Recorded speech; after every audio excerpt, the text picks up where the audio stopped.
Livro: O Homem Espiritual. Autor: Watimani. O julgamento do Calvário, a morte, entrou no mundo por meio da queda do homem.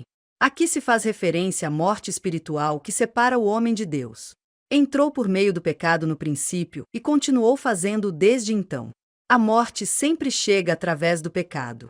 Notemos o que nos diz Romanos 5,12 sobre este assunto. Em primeiro lugar, que o pecado entrou no mundo por meio de um homem. Adão pecou e introduziu o pecado no mundo. Segundo, que a morte entrou no mundo através do pecado. A morte é o resultado invariável do pecado. E, finalmente, que como consequência a morte se estendeu a todos os homens porque todos os homens pecaram. A morte não se estendeu a ou passou aos homens simplesmente, mas sim literalmente passou para todos os homens. A morte impregnou o espírito, a alma e o corpo de todos os homens. Não há nenhuma parte de um ser humano pela que não tenha passado. Por isso é indispensável que o homem receba a vida de Deus. A salvação não pode chegar por uma reforma humana porque a morte é irreparável. O pecado tem que ser julgado antes de que possa haver resgate da morte para os homens. Isto é exatamente o que tem feito a salvação do Senhor Jesus. O homem que peca deve morrer. Isto está anunciado na Bíblia. Nenhum animal nem nenhum anjo podem sofrer o castigo do pecado em lugar do homem. É a natureza do homem a que peca, por isso é o homem que deve morrer. Só o humano pode expiar o humano. Mas como o pecado está em sua humanidade, a morte do homem não pode expiar por seu próprio pecado. O Senhor Jesus veio e assumiu a natureza do homem, para poder ser julgado em lugar da humanidade. Não corrompida pelo pecado, sua santa natureza humana pôde deste modo expiar pela humanidade pecadora por meio da morte. Morreu como substituto, sofreu todo o castigo do pecador e ofereceu sua vida como resgate por muitos. Como consequência, todo aquele que crê nele já não será julgado. João 5,24.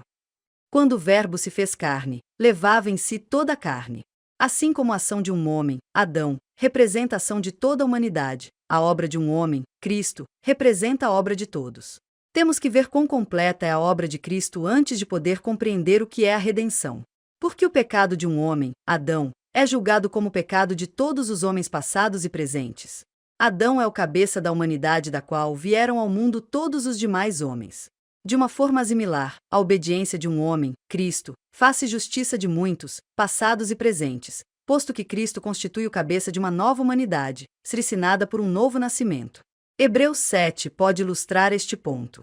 Para demonstrar que o sacerdócio de Melquisedeque é maior que o sacerdócio do Levi, o escritor recorda a seus leitores que uma vez Abraão ofereceu dízimo a Melquisedeque e recebeu uma bênção dele, e por isso se conclui que a bênção e a oferenda do dízimo de Abraão eram de Levi.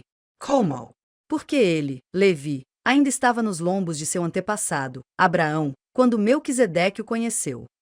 Sabemos que Abraão engendrou a Isaac, Isaac a Jacob e Jacob a Levi. Levi era o bisneto do Abraão. Quando Abraão ofereceu o dízimo e recebeu uma bênção, Levi ainda não tinha nascido, nem sequer seu pai nem seu avô. Não obstante, a Bíblia considera que o dízimo e a bênção são de Levi. Posto que Abraão é inferior ao Melquisedeque, Levi também é de menor importância que Melquisedeque. Este fato pode ajudar-nos a compreender por que se interpreta o pecado de Adão como o pecado de todos os homens e por que se considera a sentença feita sobre Cristo como sentença sobre todos. É simplesmente porque, quando Adão pecou, todos os homens estavam em seus lombos. Da mesma maneira, quando Cristo foi julgado, todos os que serão regenerados estavam presentes em Cristo. Por isso se considera a sentença de Cristo como a sentença deles, e todos os que creram em Cristo já não serão julgados. Como a humanidade tem que ser julgada, o Filho de Deus, o homem Jesus Cristo sofreu em seu espírito, alma e corpo sobre a cruz pelos pecados do mundo. Examinemos primeiro seus sofrimentos físicos. O homem peca por meio de seu corpo, e neste desfruta do prazer temporário do pecado. Em consequência, o corpo tem que ser o destinatário do castigo. Quem pode sondar os sofrimentos físicos do Senhor Jesus na cruz? Acaso os sofrimentos de Cristo no corpo não estão claramente preditos nos textos messiânicos? Transpassaram-me as mãos e os pés. Salmo 22,16. O profeta Zacarias chamou a atenção sobre o que foi transpassado. Suas mãos, seus pés, sua testa, seu flanco, seu coração, todos foram transpassados pelos homens, transpassados pela humanidade pecadora e transpassados para a humanidade pecadora. Muitas foram suas feridas e muito lhe subiu a febre, porque com o peso de todo o seu corpo pendurando na cruz sem nenhum apoio, seu sangue não podia circular livremente. Passou muita sede e por isso gritou: a língua se me pega ao paladar. Como tinha sede me deram vinagre para beber. Salmo 22.1569.21. As mãos têm que ser cravadas porque vão atrás do pecado. A boca tem que sofrer porque sente prazer em pecar. Os pés têm que ser transpassados porque pecam à vontade. A testa tem que ser coroada com uma coroa de espinhos porque também quer pecar. Tudo o que o corpo humano tinha que sofrer se cumpriu em seu corpo. Desta maneira sofreu fisicamente até a morte. Estava em sua mão livrar-se destes sofrimentos, mas voluntariamente ofereceu seu corpo para suportar todas as insondáveis provações e dores sem acovardar-se nem um momento até que soube que tudo estava consumado. João 19.28. Só então entregou seu espírito. Não só seu corpo, sua alma também sofreu. A alma é o órgão da própria consciência. Antes de ser crucificado, deram a Cristo vinho misturado com mirra como calmante para mitigar a dor. Mas ele o rejeitou porque não estava disposto a aceitar nenhum sedativo, mas sim a estar plenamente consciente do sofrimento. As almas humanas desfrutaram plenamente do prazer dos pecados. Por conseguinte, Jesus ia suportarem. Preferiu beber a taça que Deus lhe deu do que a taça que anestesiaria sua consciência. Que vergonhoso era o castigo da cruz. Utilizava-se para executar os escravos fugidos. Um escravo não tinha propriedades nem direitos. Seu corpo pertencia a seu dono, e por conseguinte podia ser castigado com a cruz mais vergonhosa. O Senhor Jesus tomou o lugar de um escravo e foi crucificado. Esaías o chamou servo, e Paulo disse que tomou a forma de um escravo.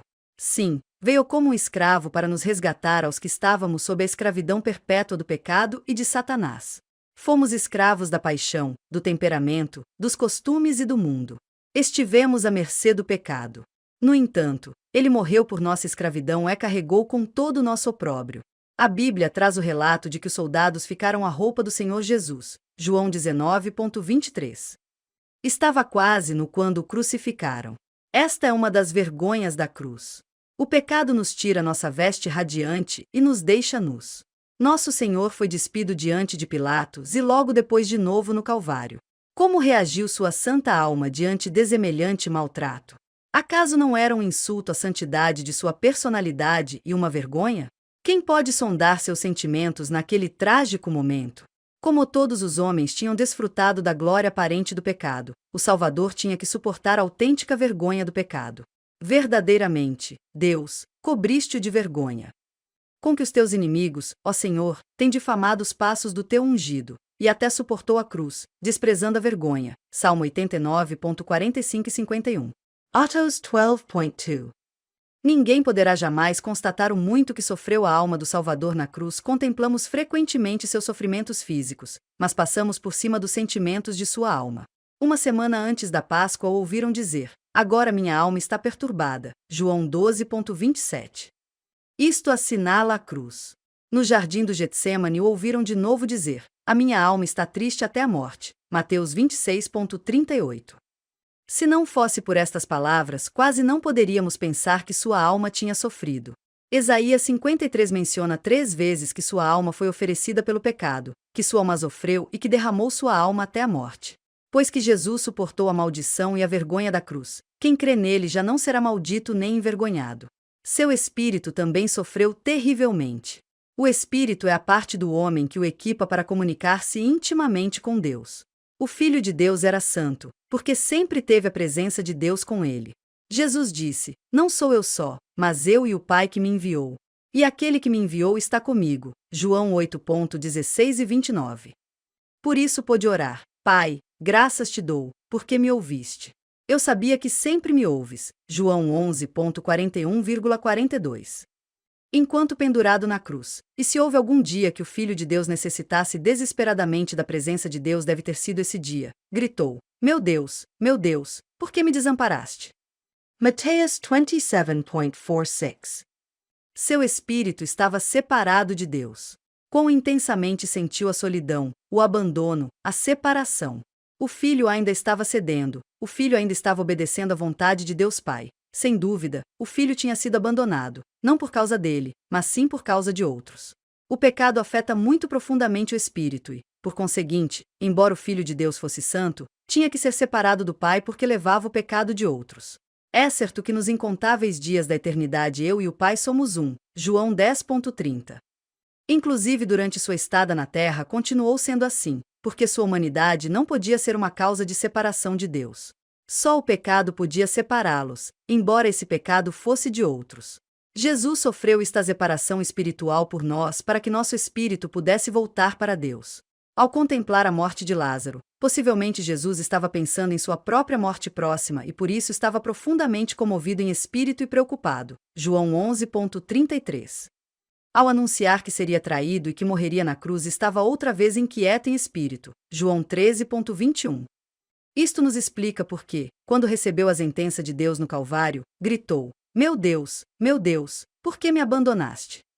Porque penso em Deus, e gemo, medito, e meu espírito se deprime. Mateus 27,46, citando Salmo 22,1 e Salmo 77,3.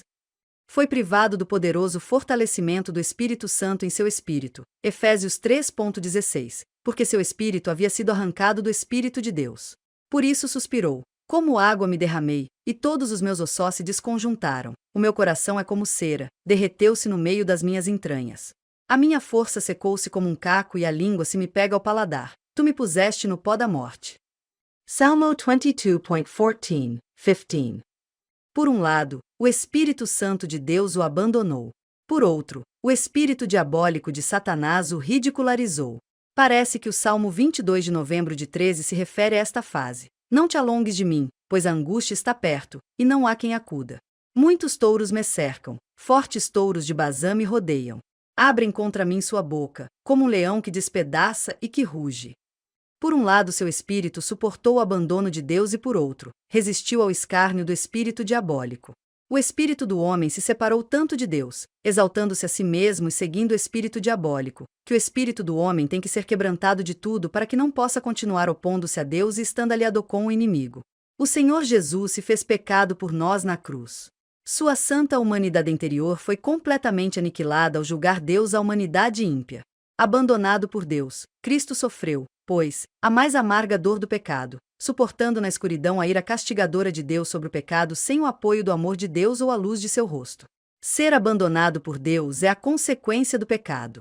Agora nossa humanidade pecadora foi julgada totalmente porque foi julgada na humanidade sem pecado do Senhor Jesus. Nele, a humanidade santa conquistou sua vitória. Toda sentença sobre o corpo, a alma e o espírito dos pecadores foi lançada sobre ele. Ele é nosso representante. Por fé estamos unidos a ele. Sua morte é considerada como nossa morte, e sua sentença como nossa sentença. Nosso espírito, alma e corpo foram julgados e castigados nele. Seria o mesmo que se tivéssemos sido castigados em pessoa. Assim, agora não há nenhuma condenação para os que estão em Cristo Jesus. Romanos 8,1. Isto é o que ele tem feito por nós e está agora nossa posição diante de Deus. Porque o que morreu está livre do pecado. Romanos 6,7. Nossa posição real é de que já morremos no Senhor Jesus, e agora só falta que o Espírito Santo transporte este fato para nossa experiência. A cruz é onde o pecador, seu espírito, alma e corpo, é julgado. É por meio da morte e da ressurreição do Senhor que o Espírito Santo de Deus pode nos transmitir a natureza de Deus. A cruz ostenta o julgamento do pecador, proclama a ausência de valor do pecador, crucifica o pecador e proporciona a vida do Senhor Jesus. Desde então, qualquer que aceitar a cruz nascerá de novo pelo Espírito Santo e receberá a vida do Senhor Jesus. A regeneratio. O conceito de regeneração, conforme o encontramos na Bíblia, fala do processo de passar da morte para a vida. O espírito de um homem antes da regeneração está afastado de Deus e é considerado morto, porque a morte é a dissociação da vida e de Deus, que é a fonte da vida. Em consequência, a morte é a separação de Deus. O espírito do homem está morto e, por conseguinte, é incapaz de ter comunhão íntima com ele. Ou sua alma o controla e o submerge em uma vida de ideias e imaginações, ou os desejos carnais e os costumes de seu corpo estimulam e reduzem a sua alma à escravidão. O espírito do homem tem que ser avivado porque nasceu morto. O novo nascimento de que falou o Senhor Jesus com Nicodemos é o novo nascimento do espírito. É óbvio que não é um nascimento físico como acreditava Nicodemos, nem tampouco anímico. Devemos nos fixar cuidadosamente em que o novo nascimento transmite a vida de Deus ao espírito do homem. Posto que Cristo expiou por nossa alma e destruiu o princípio da carne, os que estamos unidos a Ele participamos de sua vida de ressurreição. Fomos unidos a Ele em sua morte. Por conseguinte, é em nosso espírito onde colhemos primeiro o cumprimento de sua vida de ressurreição. O novo nascimento é algo que acontece totalmente no espírito, não tem nenhuma relação com a alma ou o corpo. O que faz que o homem seja único na criação de Deus não é que possui uma alma, mas sim que tem um espírito que, unido à alma, constitui o homem. Esta união faz do homem um ser extraordinário no universículo.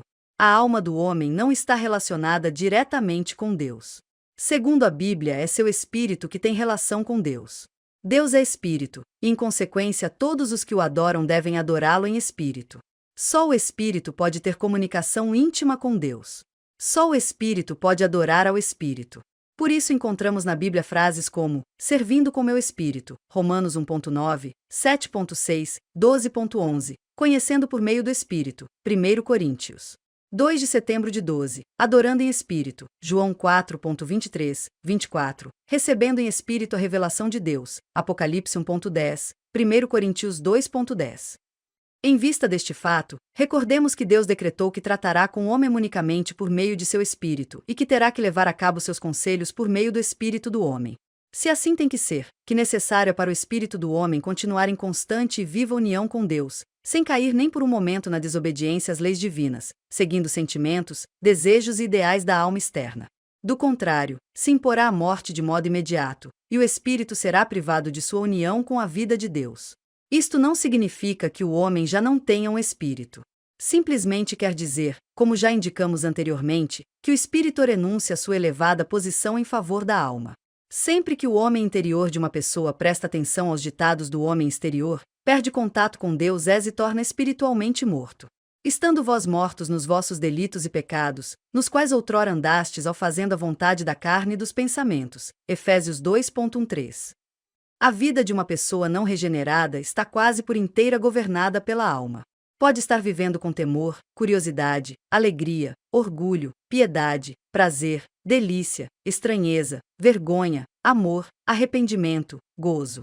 Ou pode estar cheia de ideais, imaginações, superstições, dúvidas, suposições, interrogações, induções, deduções, análise, introspecções. Ou pode ser impulsionada pelo desejo de poder, reconhecimento social, riqueza, liberdade, posição, fama, glória, conhecimento, a tomar decisões atrevidas, a entrar pessoalmente em compromissos, a expressar opiniões obstinadas, ou inclusive a resistir a testes pacientemente.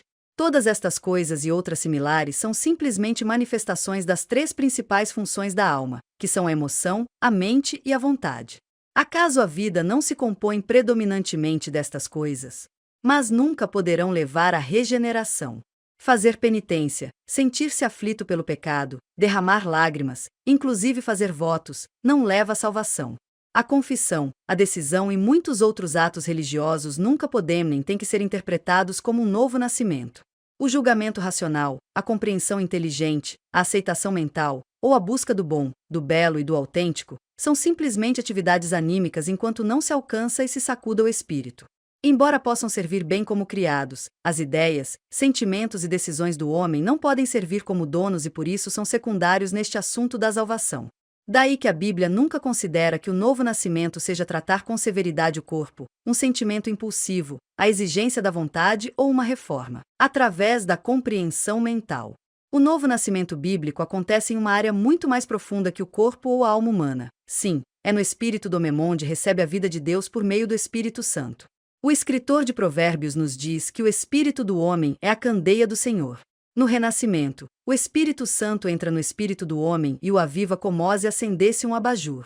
Este é o espírito novo mencionado em Ezequiel 36.26. O velho espírito morto é avivado quando o Espírito Santo lhe transmite a vida incriada de Deus. Antes da regeneração, a alma do homem controla seu espírito, enquanto seu próprio eu governa sua alma e sua paixão governa seu corpo. A alma se converteu na vida do corpo. Na regeneração, o homem recebe a própria vida de Deus em seu espírito e nasce de Deus. Em consequência disso, agora o Espírito Santo governa o espírito do homem, que, por sua vez, é equipado para recuperar o controle sobre sua alma e, por meio da alma, governar seu corpo. Como o Espírito Santo se converte na vida do espírito do homem, este se converte na vida de todo ser do homem. O espírito, a alma e o corpo são restaurados segundo o propósito serinal de Deus para toda pessoa nascida de novo. Então, o que terá que fazer para nascer de novo em espírito? Sabemos que o Senhor Jesus morreu em lugar do pecador. Sofreu em seu corpo na cruz por todos os pecados do mundo.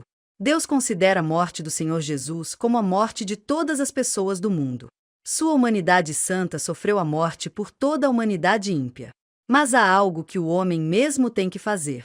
Tem que usar sua fé para comprometer-se, seu espírito, alma e corpo, na união com o Senhor Jesus. Quer dizer, tem que considerar a morte do Senhor Jesus como sua própria morte e a ressurreição do Senhor Jesus como sua própria ressurreição. Este é o significado de João 3,16. Todo aquele que nele, literalmente, crê, não pereça mas tenha vida eterna. O pecador deve ter fé e acreditar no Senhor Jesus.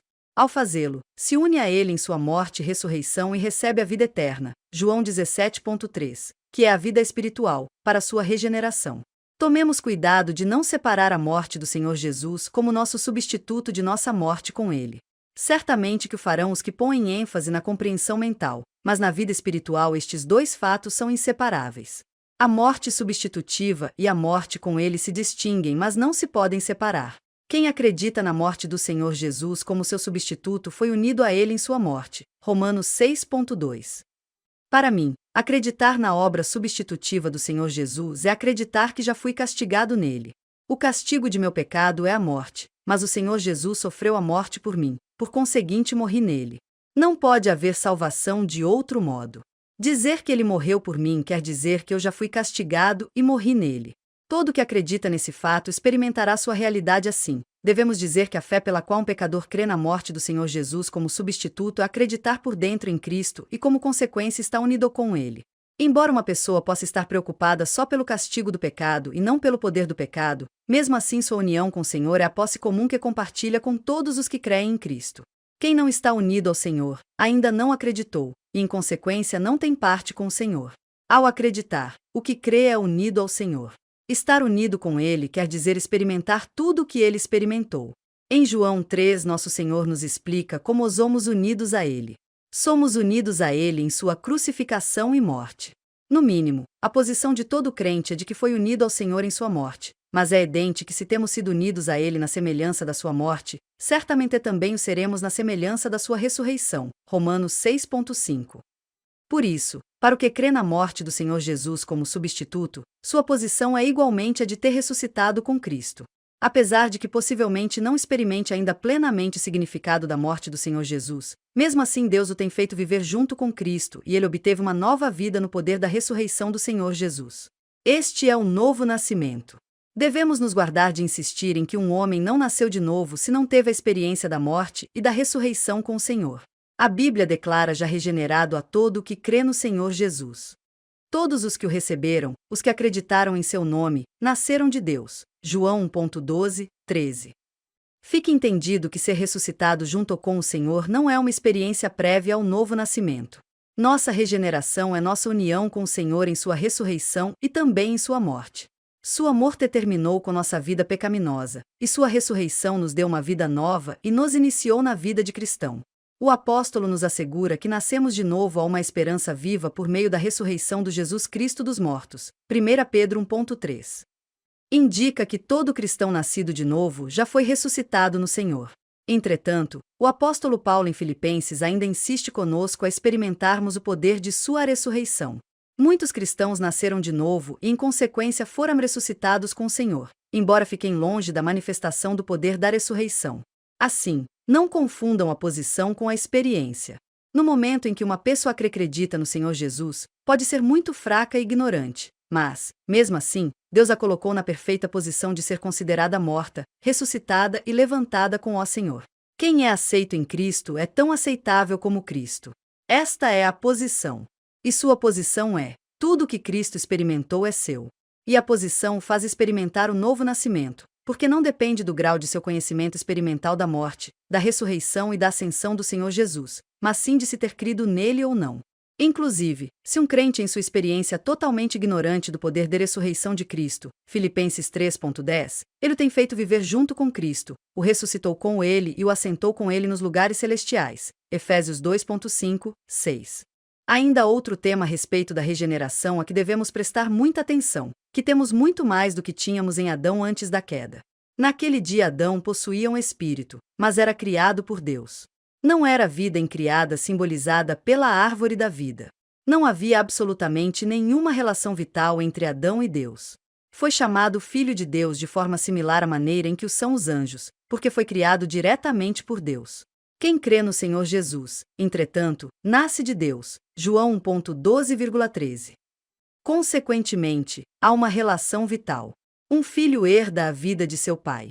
Nós nascemos de Deus, e por conseguinte temos sua vida. 2 Pedro 1:4. Se Adão houvesse recebido a vida que Deus oferecia na árvore da vida, imediatamente teria obtido a vida eterna incriada de Deus. Seu espírito veio de Deus e por isso é eterno.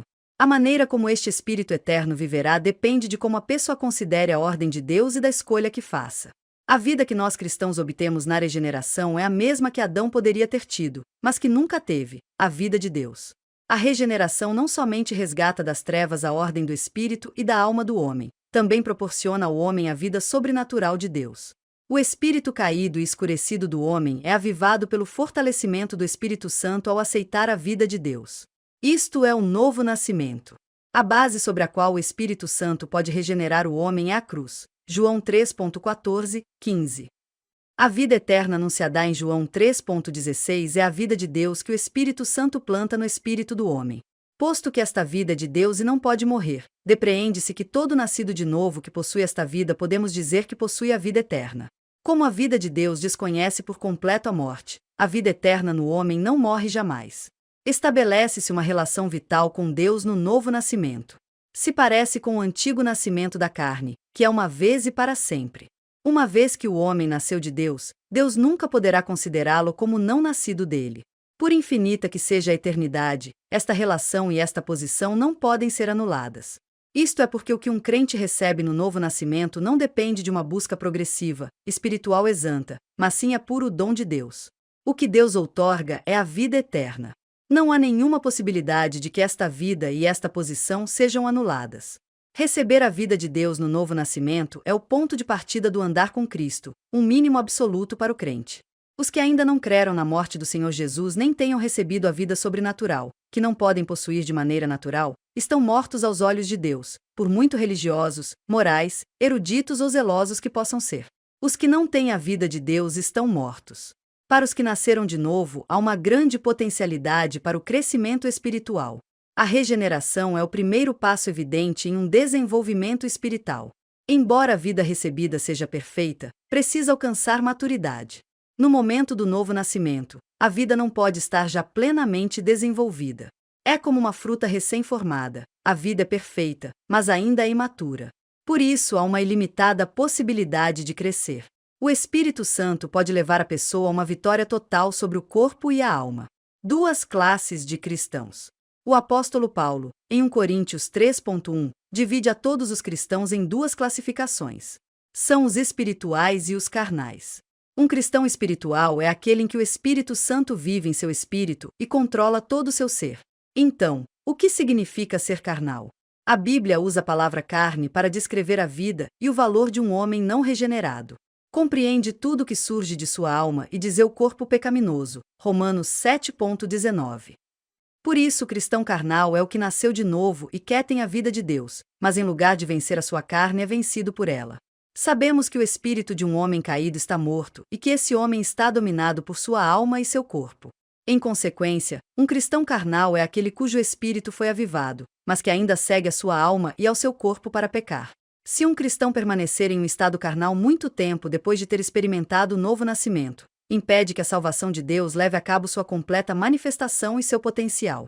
Só se crescer na graça, constantemente governado pelo Espírito, pode a salvação manifestar-se totalmente nele. Deus providenciou uma salvação completa no Calvário para a regeneração dos pecadores, e uma vitória total sobre a velha criatura por parte dos crentes.